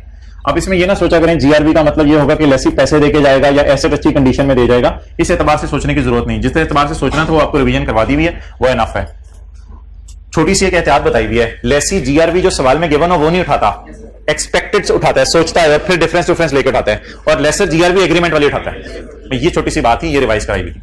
अच्छा जी, अब मुझे बता दें, लेसर के जूते पहने, लेसी से डाउन पेमेंट आएगी, लेसी से रेंटल आएगा, लेसी से एसेट या जीआरबी के फॉर्म में जो भी आ जाएगा पैसे या एसेट वापस आएगा, और एंड पे लेसर इस एसेट को कहां जाके बेचेगा, बाजार में जाके बेचेगा। क्लियर? तो ये वो सारे पैसे हैं जो लेसर को आने हैं। अब मैं कह दूं ये पैसे मिसाल के तौर पे काले वाले काले लेसी से आने हैं, और ये नीले वाले बाजार में जिसका शक्ल नीली है उससे आने हैं। क्लियर? तो ये टोटल पैसे किसको आने हैं? लेसर को। किससे? लेसी और थर्ड पार्टी से, जिससे भी जो है वो एसेट बाजार में बेच के रियलाइज करेगा। डन। और इन दोनों का डिफरेंस क्या होगा? Interest, GI minus NI, 4000। ये टोटल इंटरेस्ट है, टोटल इंटरेस्ट। डन। कहीं नहीं आई आईडीसी, आईडीसी जो लॉयर को पे कर रहे हो, आईडीसी कहीं नहीं आई जो लेसर ने पे की है। प्लीज, आईडीसी कहीं नहीं आई। आईडीसी की ट्रीटमेंट अब मैं बताने लगा, जनरल एंट्री में आएगी इंशाल्लाह, जनरल एंट्री में आएगी। उधर भी हर जगह आईडीसी जनरल एंट्री में आ रही है, कहीं भी वर्किंग वन में आज तक नहीं डाली, ना ऑपरेटिंग लीज में ना नॉर्मल लेसी में। आईडीसी को हमेशा जनरल एंट्रीज में लेके आए आपने। अच्छा जी, कौन सी फिगर रहेगी अभी? सिर्फ आईडीसी रह गई हुई है। कितनी? 3000 की। अच्छा, मुझे ये बताएं कि ये लीज फाइनेंस है या ऑपरेटिंग? शुरू करें शुरू करें शुरू करें, जल्दी जल्दी जल्दी जल्दी। पहला टेस्ट, क्या लेसी परचेज कर सकता है? जीआरबी, जो जीआरबी का मतलब ही है कि परचेज नहीं कर सकता, वापस करनी है। क्या मार्केट से कम पैसे देके परचेज कर सकते हैं? नो। तो पहले सवाल का जवाब क्या आया? नो। दूसरे का? नो। इंग्लिश वाली नो, पंजाबी वाली नो? अच्छा अच्छा, चलें वापस आ जाएं। ए का जवाब इधर ही लेक्चर लेके जाइएगा। बी का जवाब? बी का जवाब? सी का जवाब? नहीं निकल सकता ना यार, मैं क्या करूं, मुझे लाइफ नहीं पता ना, तो लीस्ट टर्म को मैं यूजफुल लाइफ पे डिवाइड कर ही नहीं सकता। अच्छा, अंदाजे नहीं लगाने मैंने, मैं इसलिए क्लास में बैठा हूं। ये डी का निकल सकता है यार? आज मैं आपको बता रहा हूं, आज इधर ना पीवी को फेयर वैल्यू से डिवाइड करना होता है। असल में ना लेसर के सवालों में एक चीज एनआई भी होती है, एनआई को नहीं, पीवी को फेयर वैल्यू से डिवाइड करना होता है। किसको डिवाइड करना होता है? पीवी को या एनआई को? वैसे लेसर को कितने मिलने हैं?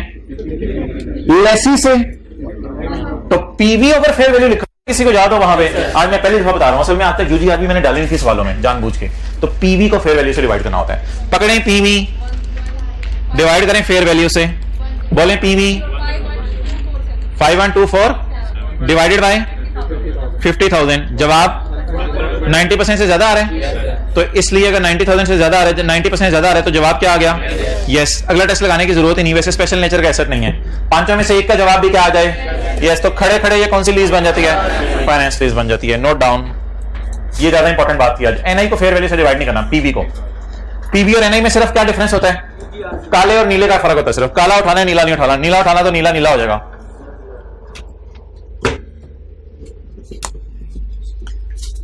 ओके भाईजान, अगले जुमेरात को किसी ने आपको लिफ्ट नहीं करानी की ईद चल रही है, खुदा के लिए अगले जुमेरात को आ जाइएगा। अगले जुमेरात को जोहर की नमाज पढ़ते जहां जहां से आप रवाना हो जाएं, अगर रास्ते में बस में नमाजें आगे पीछे होने का खतरा है तो फजर पढ़ के जुमेरात को रवाना हो जाएं। तो अच्छा, नहीं इंशाल्लाह पास हैं सारे। अच्छा,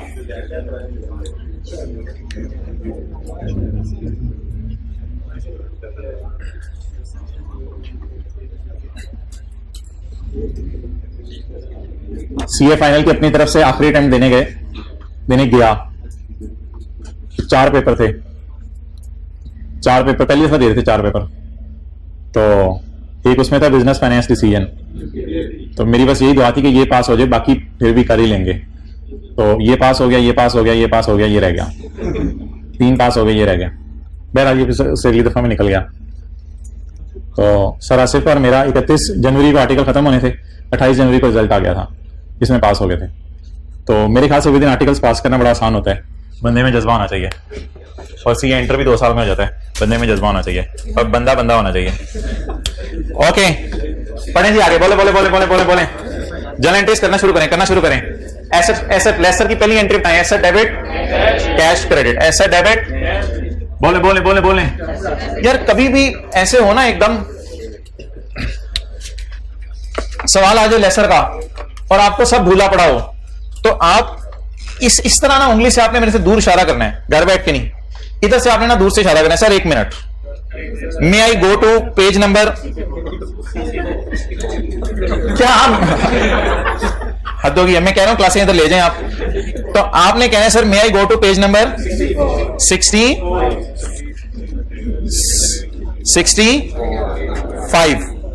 और यहां आके ना आपने ऐसे ही जरा नजर मार लेनी है एंट्रीज पे। यार सारे एंट्रीज पूछ रहे हैं मुझे, तो फाइनेंस लीज इसको चढ़ी नहीं हुई, शॉर्ट टर्म लीज लेवल ऐसे चढ़ा हुआ दिमाग पे, तो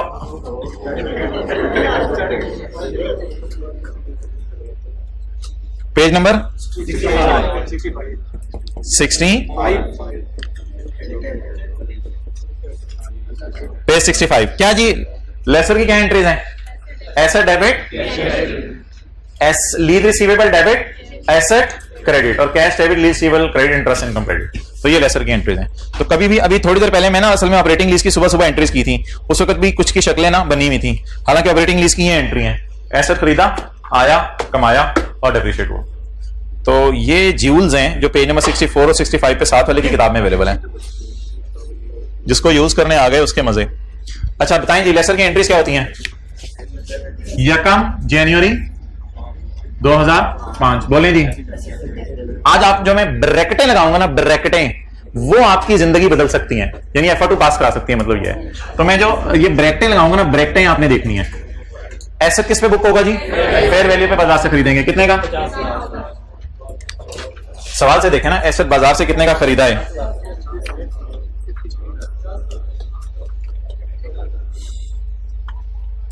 50,000 का। एसेट डेबिट कितना जी? 50,000। अच्छा इसके बाद बोले लीज पे देने ना, तो 1 जनवरी 5 को एसेट लीज पे देना है, लीज रिसीवेबल डेबिट और एसेट क्रेडिट। वो एंट्री जरा मैं बाद में करता हूं। मुझे बताएं आपने 1 जनवरी 5 को लॉयर को कितने पैसे दिए? 3,000। बिल फर्ज अगर इसकी मैं गलत एंट्री करूं, बिल फर्ज मैं इसकी गलत एंट्री करूं, आईडीसी की, एक्सपेंस डेबिट और कैश क्रेडिट, आपने लॉयर को पैसे दिए कितने जी? 3,000। फिलहाल आईडीसी की मुझे गलत एंट्री करने दें। अच्छा अब एसेट आपने किसको दे दिया लीज पे? लेसी को। तो एंट्री बताएं लीज पे देने की, एंट्री नोट नहीं करनी है अभी, मैं चेंज करवानी है। Lease receivable debit, bracket bracket bracket bracket bracket bracket, excellent, NI से शुरू होगा, और क्रेडिट एसेट, पढ़ाई फेयर वैल्यू पे हुआ तो क्रेडिट किससे होगा? आप बताएं एनआई कितना है? 53, एनआई 53, और एसेट इसे कहते थे टीचर एंट्री आउट हो गई है। मैच में जैसे आउट होते हैं ना, एंट्री आउट हो गई है। कितने से आउट हो गई है? 3,000 से या आईडीसी से? एक ही बात है। अच्छा तो एंट्री कितने से आउट हो गई है? 3,000, और आईडीसी से एंट्री आउट हो गई है। और मैंने कहा था जब एंट्री आउट होगी तो देखेंगे हम उसको कैसे इन करना है। एंट्री आउट हो गई है, इसको हम थोड़ी देर के अंदर इन करते हैं। लीज रिसीवेबल हमेशा बुक करना है एनआई पे, क्योंकि रिसीवेबल ये सारा है, ये सारे पैसे इसके रिसीवेबल हैं। 53,000 इसका रिसीवेबल है, लेकिन एसेट कितने वाला है? 50,000 वाला। अब मेरा सवाल आपसे ये है कि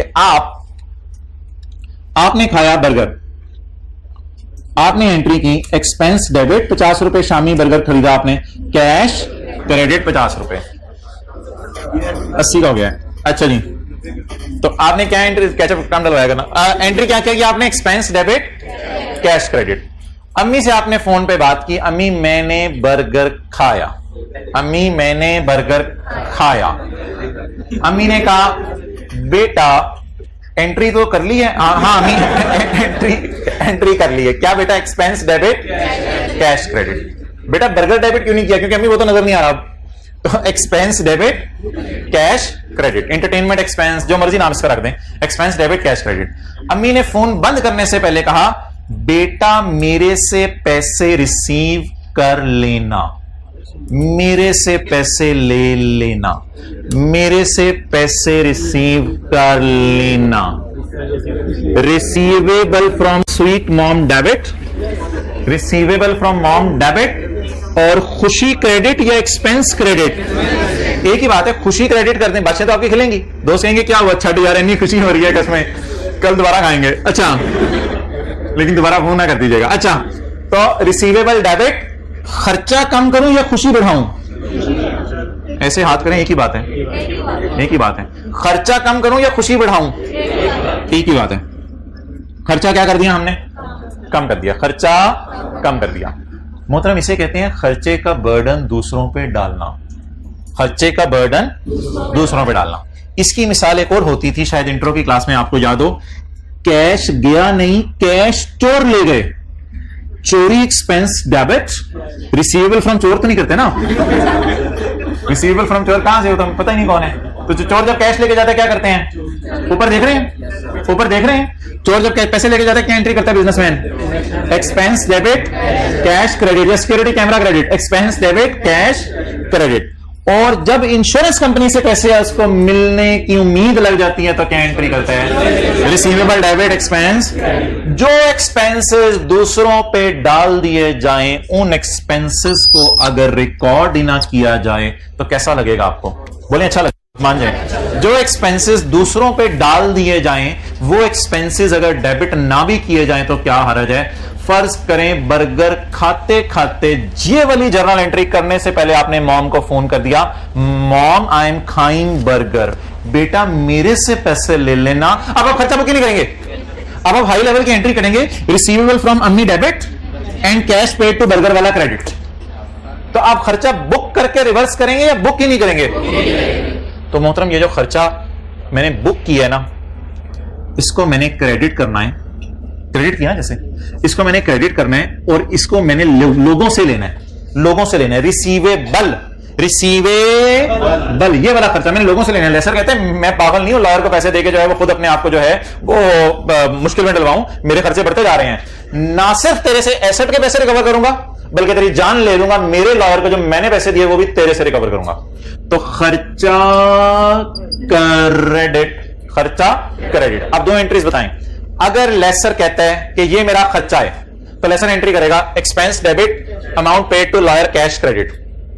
थोड़ी देर बाद लेसर को आप कहेंगे लेसर ना कर यार, ना कर, लेसी से ये पैसे ले ले। अब वो लेसर पता है क्या करता है? रेंटल वगैरह बढ़ा देता है और डाउन पेमेंट वगैरह बढ़ा के ना किस तरह से सेटिंग करता है कि ये पैसे उससे आ जाए।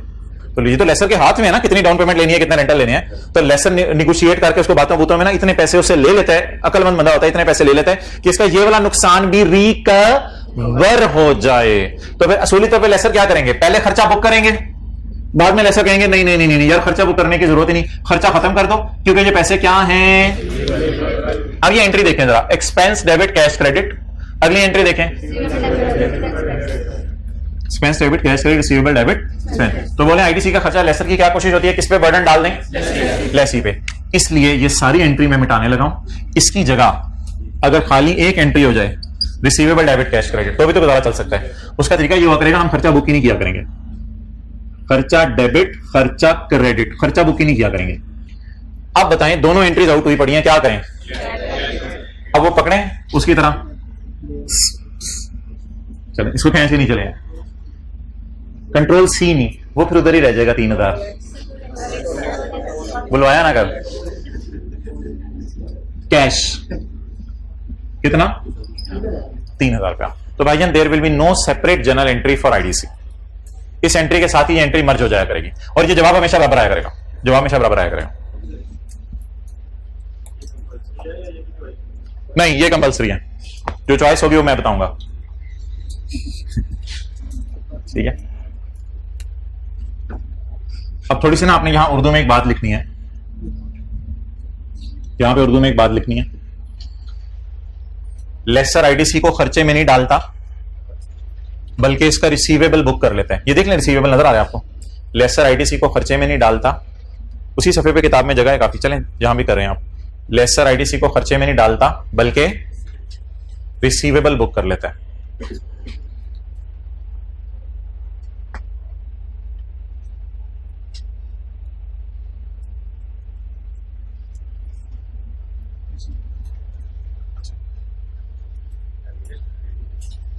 अच्छा यार, ये देखें कितना पागल लेसर है। 50,000 का बाजार से एसेट खरीदा, 3,000 लॉयर को दिए और 53,000 का रिसीवेबल बुक कर रहा है। तो फिर लेसर कमा क्या रहा है? 50,000 इसने एसेट खरीदा बाजार से, 3,000 लॉयर को दिया और रिसीवेबल 53 है। और भाईजान रिसीवेबल 53 है, ये तो एनआई है ना, असल तो उसने जीआई से लेनी है। आहिस्ता आहिस्ता रेंटल में तो जीआई लेगा तो 57, लेकिन फिलहाल कितना रिसीवेबल बुक करेगा? बाकी जैसे जैसे इंटरेस्ट आता रहेगा वैसे वैसे इंटरेस्ट की इनकम बुक करता रहेगा। तो ये पागल नहीं है कि 53,000 की चीज डाल के 53,000 ही ले, ये लेगा एक्चुअली कितने उससे 57। बहरहाल यार सारी बातें बुतें छोड़ें, ये जर्नल एंट्री किताब में देख लें।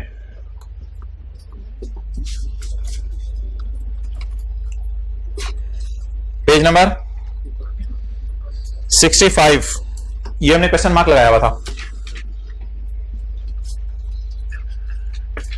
अब बात जो है ना लंबी होती है, लॉजिक के साथ होती है, कुछ जगहों पे लॉजिक जरूरी होती है, कुछ पे नहीं होती। यहां लॉजिक जरूरी नहीं थी, इसलिए जो मैंने बातें की उसको छोड़ दें। एसेट बाजार से खरीदें आप फेयर वैल्यू पे, एसेट बाजार से खरीदें फेयर वैल्यू पे, एसेट क्रेडिट फेयर वैल्यू से करें, लॉयर की फीस कैश क्रेडिट करें, और रिसीवेबल डेबिट किस पे करें, एनआई पे। ये तीन चीजें ब्रैकेट में लिखी होनी चाहिए आप। तो ये जी लेसर की एंट्रीज भी आज मुकम्मल हो गई। आगे तो यार वो उसी तरह है। अगली एंट्री कौन सी है, ये वाली, लेकिन एक डाउन पेमेंट भी है ना। तो 1 जनवरी 5 down payment, cash debit, lease receivable कितना 10,000। और अगली एंट्री बोले 31/12/5, 31/12/5 बोले जी। Cash debit,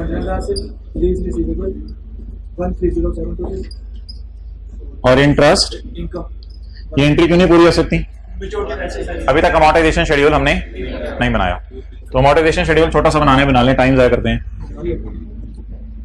date, installment, principal, interest, balance. ये कम जनवरी 5 बोले जी। 50 एनआई से शुरू करना है, एनआई से। ये कम जनवरी 5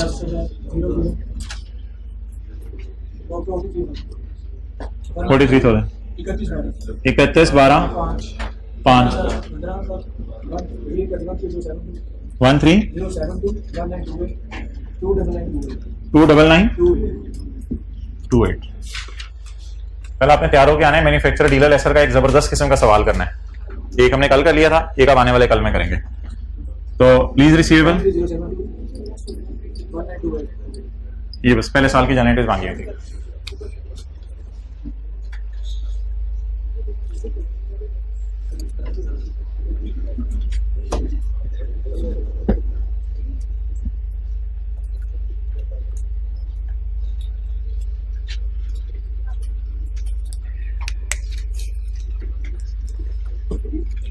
अच्छा,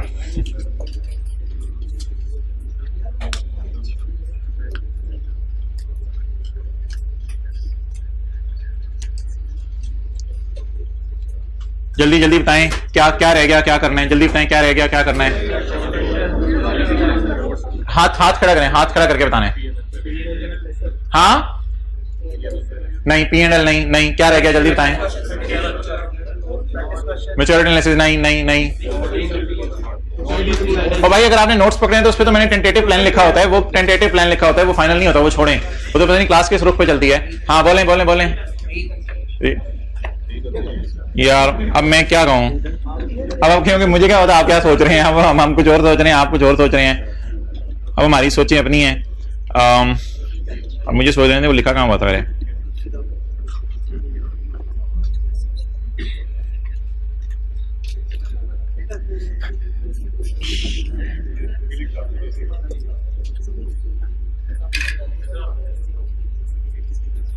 जब मैंने आपको बताना है ना तो आपने कहना है ओ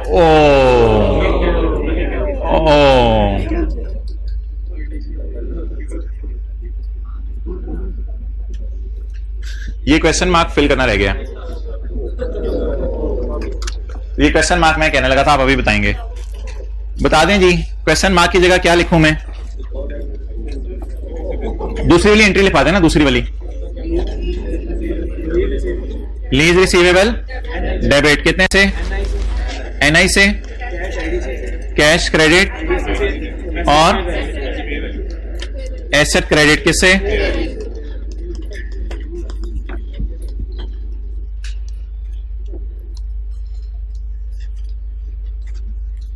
ये अब क्या हो गया, सिंपल लेसर में फाइनेंस लीज की आईडीसी की entry. Question number page number 532।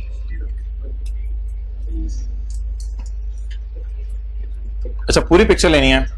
Picture ले लें आप।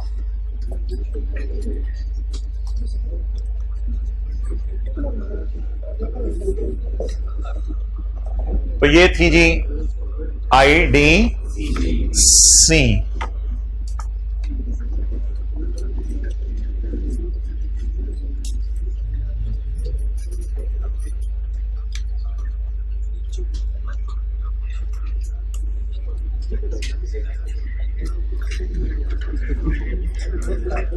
यार मेरे प्लान में तो काफी सारी चीजें थी, लेकिन चलें कोई नहीं। ये हमारी होगी discussion of interest rate, operating lease, self made question 1 as below, disclosure of lessee, disclosure of lessor, all types की आईडीसी होगी, और पेज 39 पे आईडीसी की डेफिनेशन भी पढ़ ली। अच्छा, क्वेश्चन 19 भी हो गया पेज 532 पे। ओके, क्वेश्चन 2 इसको काट देते हैं फिर। क्वेश्चन 2 की मुझे सिर्फ पीवी निकाल दें यार, आसान सा सवाल है। ऐसे में वो थोड़ा सा ना बच्चों को रिवीजन के लिए डाला है। अगर कोई बच्चा इधर बैठा है तो पीवी शीवी निकाल दें।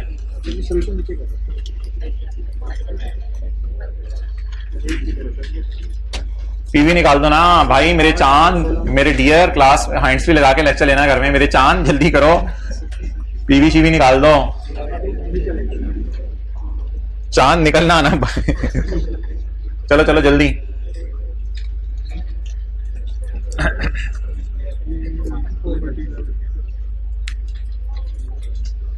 यार ये जो है ना वर्स्ट सवाल होता है, Q limited entered into a lease agreement. ये वो ऐसी अंग्रेजी कोई गलती से उठा ली हुई है, एज लेसी लिखें। सवाल पूरा जरा कंप्रिहेंसिव होना चाहिए। Q limited entered into lease agreement as lessee. सवाल को सही करें, मैं अपलोड करते हुए सही अपलोड कर दूंगा। As lessee on the following terms. निकला जी? फेयर वैल्यू कितनी है लीज एसेट की? 50,000। Lease term 3 years। Rental 6 monthly in arrears 6,000 के। Lease economic life of asset is 8 years। 5 test लगाएं। एक्सेलेंट, लेसी का सवाल है, 5 टेस्ट नहीं लगाने। लेसी का सवाल है, 5 टेस्ट नहीं लगाने। और कुछ समझ आ रही है बातें? यस, कॉन्फिडेंस बन रहा है। अगली बात, क्या ये शॉर्ट टर्म लीज है? 3 साल की है। एसेट के साथ लो वैल्यू कहीं लिखा नहीं हुआ, तो फिर ये लो वैल्यू नहीं है। तो नॉर्मल तरीके से लीज को ट्रीट करेंगे। कितने लोग कह रहे थे ओ गाय ये भी सोचना होता था, मैंने तो ऐसे सोचा नहीं, मैं तो सीधा कैलकुलेटर पकड़ के लगा हुआ था। इंसेप्शन डेट ऑन जकम जनवरी 2015। कमेंसमेंट डेट भी फिर यही होगी। Lessee financial year end is शुभावा रेट इज। और भाईजान लेसी ने कौन सा रेट यूज करना है? ओ सर ये भी सोचना होता है। हाँ ये मेरा लेवल सर बढ़ता जा रहा है। लेसी ने कौन सा रेट यूज करना होता है? Implicit rate. ना पता हो तो आप सवाल में दिए इम्प्लिसिट रेट हुआ तो उसको पता होगा। तो लेसी इम्प्लिसिट रेट यूज करे। 10% 5% इंटू 6/12 या डिवाइड बाय 2, तो 5% रेट यूज करेगा जी। 6,000 की कितनी किस्तें पे होंगी? 6 किस्तें पे होंगी। 3 साल, 1 साल में 2 दफा और 3 साल में 6 दफा।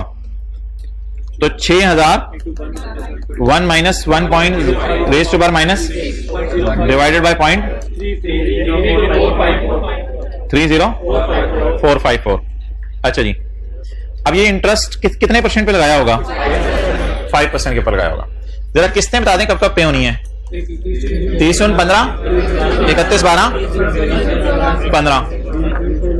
दूसरे साल 30/16, 31/12, 16, 30/17, 31/12, 17। एंट्रीज बताएं। Right of use debit, lease liability. खैर जो यार जो कैश बोल रहे थे, 21 तोपों की सलामी। चलें छोड़ने पड़े।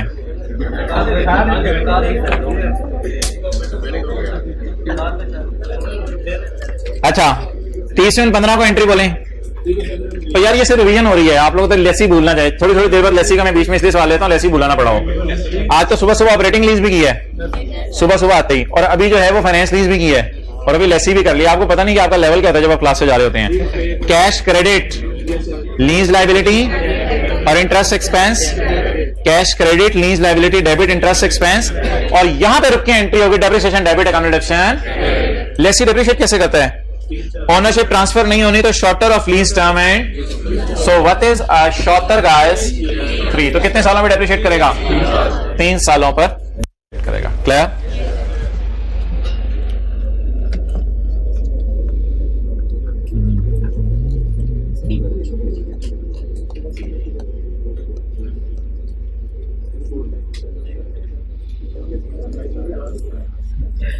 चलें छोड़ें। अच्छा मुझे बताएं वो मैंने आपको ऊपर बुलाना था आज।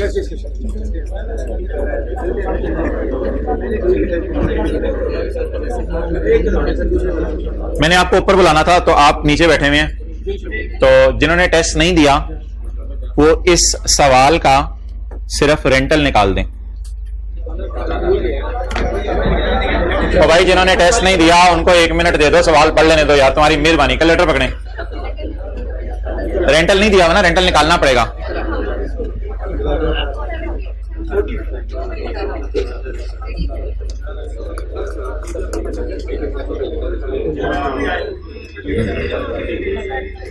अबू बकर ये कितना टाइम लेगा उन्होंने में?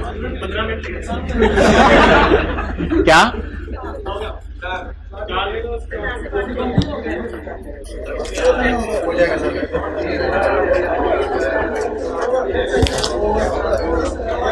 ये हो जाएगा ना इंशाल्लाह। अभी कैमरा इधर करो।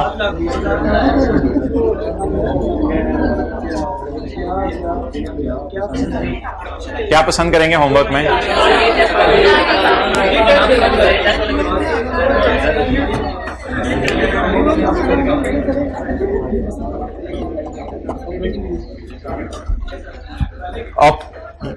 खामोश। सवाल कल वाला किया था होमवर्क में, छोटे छोटे सवाल करते नहीं वरना आपको मसला होगा। क्वेश्चन 36 कर लें, पेज 77 और बैठे रहें। क्वेश्चन 36 कर लें किस पे?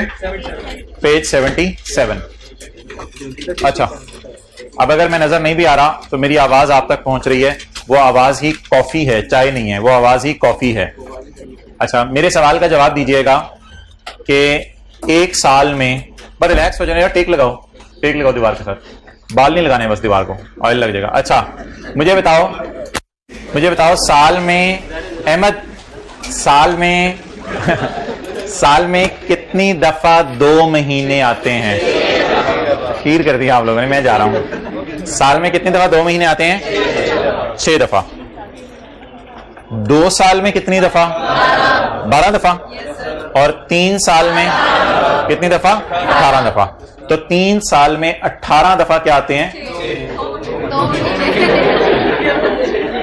साल में 2 महीने कितने दफा आते हैं? 6 दफा। 2 साल में 12 दफा, 3 साल में 18 दफा।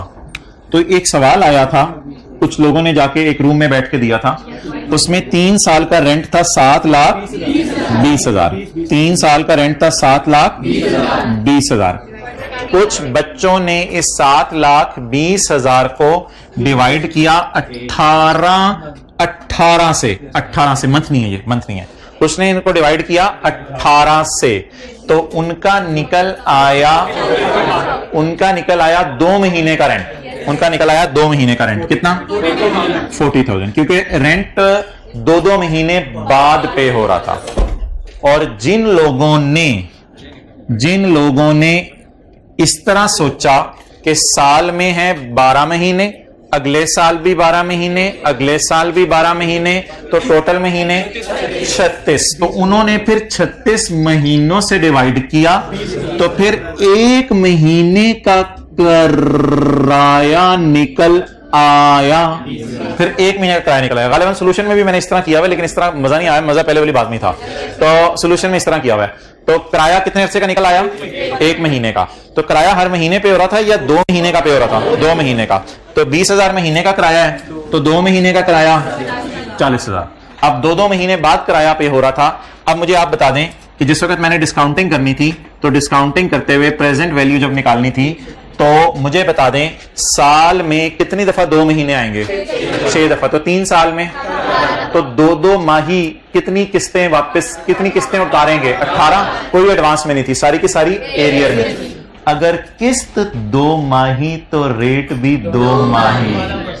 अगर किस्त 2 माही तो रेट भी माही, मछली नहीं होती, किस्त भी 2 माही तो रेट भी 2 माही। तो किस्त किस्त किस्त 2 माही तो रेट भी 12% था rate, 1.0 raise to power minus 18 किस्तें डिवाइडेड बाय 0.02। जी जी जी जी, ठहरो ठहरो ठहरो। 12% के साथ पर एनम नहीं लिखा हुआ था मेरे भाई, 12% के साथ पर एनम ना भी लिखा हो, जब भी सवाल साइलेंट होगा रेट को हमेशा क्या एज्यूम करेंगे, पर एनम। ठीक है जी, अल्लाह हाफिज।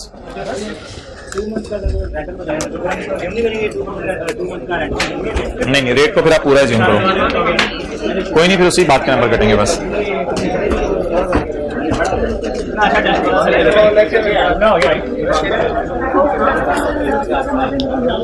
उसकी